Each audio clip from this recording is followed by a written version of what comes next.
Okay, so the next question. Three circles of equal radii touch but do not cross each other externally. So here I have three circles.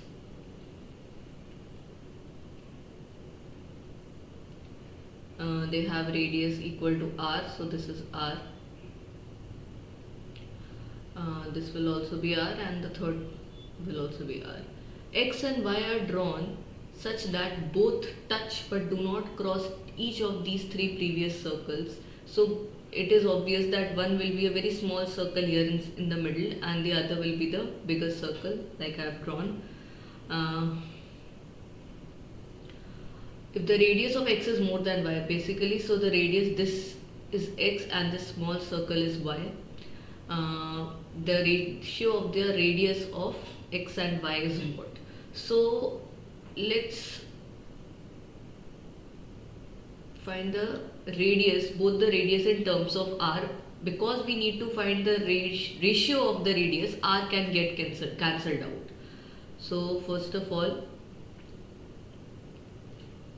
the first thing that you need to observe here is that there will be a equilateral triangle constructed over here. If you join all the three sides, you will get a equilateral triangle. Just a minute.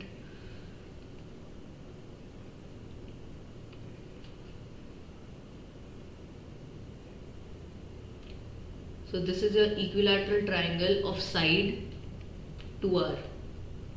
This is r, this is also r, this is r, and r. So if this is an equilateral triangle, then the center of this small circle y will be your centroid, or you can say, because this is an equilateral triangle, it will also be the orthocenter, circumcenter and incenter.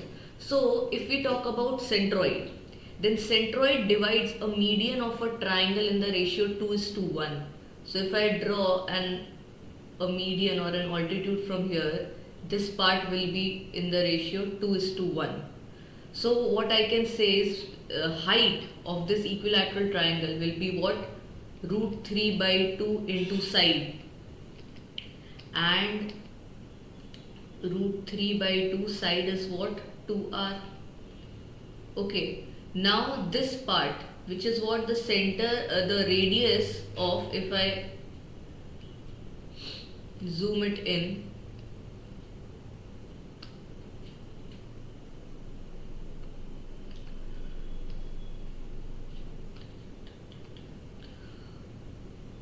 this is the smaller circle and I can say this is the bigger circle. So this is y and this is r.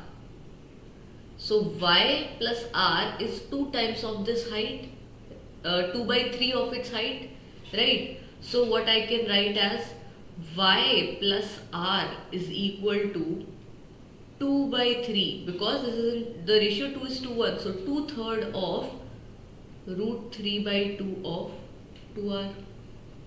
This 2 and 2 gets cancelled out, root 3 gets cancelled out. So now I have a relation between y, r, right? Now I just have to find a relation between x and r.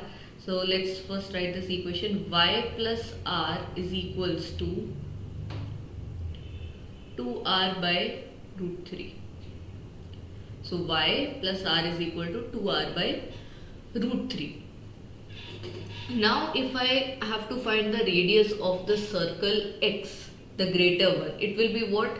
Y plus r plus r. So basically x, your x is equal to y plus 2r. So I can just substitute the values. From here I will get y is equals to 2r by root 3 minus r. If I take r common, I get 2 minus root 3 upon root 3. Okay, so I'll just substitute the value here. So the value of x is what? Y, which is r by root 3, 2 minus root 3 plus 2r. Take r common again. 1 by root 3 of 2 minus root 3 plus 2r. So this is the value of x. Now I need to find the ratio of radii of x and y. So x upon y is equal to r, let's take LCM here, 2 minus root 3, there won't be any r here, plus 2 root 3 upon root 3 upon the value of y is r upon root 3, 2 minus root 3. R by root 3 gets cancelled out. We are left with 2 plus root 3 minus root 3 plus 2 root 3, 2 plus root 3 upon 2 minus root 3. Rationalize this. The conjugate of 2 minus root 3 will be 2 plus root 3. So 2 plus root 3 upon 2 plus root 3. This becomes 2 plus root 3 whole square upon 2 square, a minus b, a plus b, 2 square minus root 3 square. So 2 square is 4 and root 3 square is 3. So 4 minus 3 becomes 1. So now if I open the numerator, I get a square, which means 2 square 4, plus b square, which is root 3 square, which is 3, plus 2ab, which means 2 into a is 2 and b is root 3. So my final answer will be 4 plus 3, 7 plus 4 root 3 upon 1. Option